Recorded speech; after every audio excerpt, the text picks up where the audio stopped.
Are all people considered children of God in the Bible, or are only certain people considered children of God?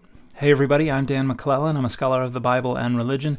And throughout the Bible, the concept of the children of God pops up in a number of different places, and in reference to a number of different groups. And overwhelmingly, it's being used metaphorically to privilege certain groups as having a special relationship with God.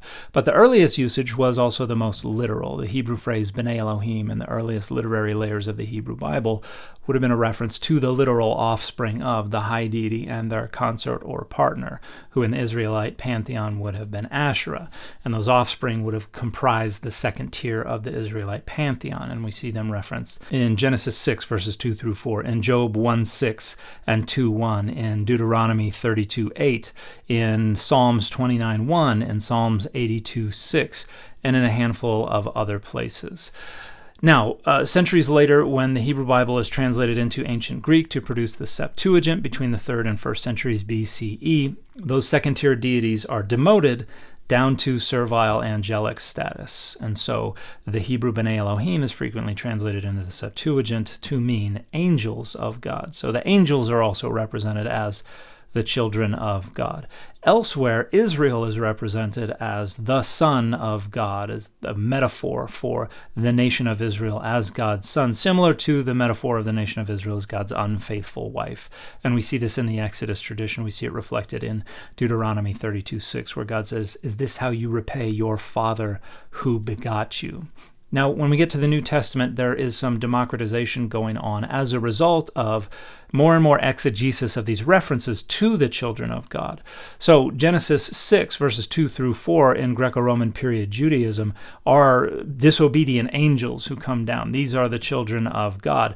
But there are Jewish readers who are arguing, hey, angels can't be disobedient. The B'nai Elohim, the children of God, can't be angels. They must be humans. And so there's another interpretive tradition that understands the B'nai Elohim, the children of God, as humans. And this gets picked up as part of the democratization of this metaphorical representation of the people of Israel as the children of God. And so by the time we get to the Gospel of John, John 1:12 says those who believe on Jesus' name, he's given power to become the teknatheu, the children of God. So now it's not so much an ethnic designation as it is an ideological designation. And even Jewish folks in the Gospel of John are represented as having Satan as their father if they don't follow Jesus. So there is a democratization as well as restraint put on who are being referred to as the children of God in parts of the New Testament.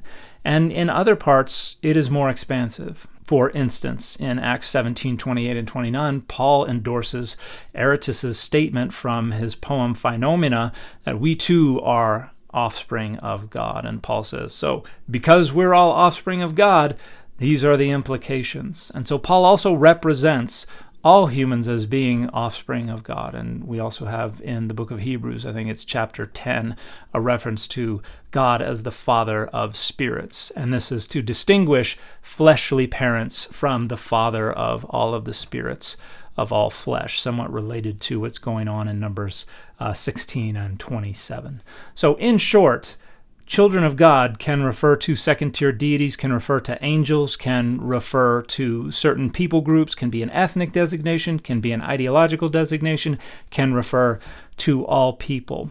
Now, there are a lot of folks today who want to assert that it's blasphemous to say all humans are children of God. And what this is doing is this is centering one particular perspective about the children of God and flatly ignoring all of the other biblical perspectives about the children of God for the sake of structuring power and values and boundaries. But this is a reflection of what is criticized in the parable of the Good Samaritan, where someone asked Jesus, well, who is my neighbor? Because they want to restrict those people to whom they have to show kindness and mercy. So Jesus tells this parable and concludes by asking which of the different people who passed by this man who had been beaten and left for dead was acting as his neighbor. The people said, the one who showed him mercy, and Jesus responded, go and do likewise. So if you're trying to restrict the group of people to whom you should be showing mercy and kindness by restricting who gets to be the children of God, you're trying to negotiate with the Bible in order to accomplish the exact same thing that the lawyer who asked Jesus who his neighbor was trying to accomplish, and you need to do better. And the fit for this video has been Green Lantern.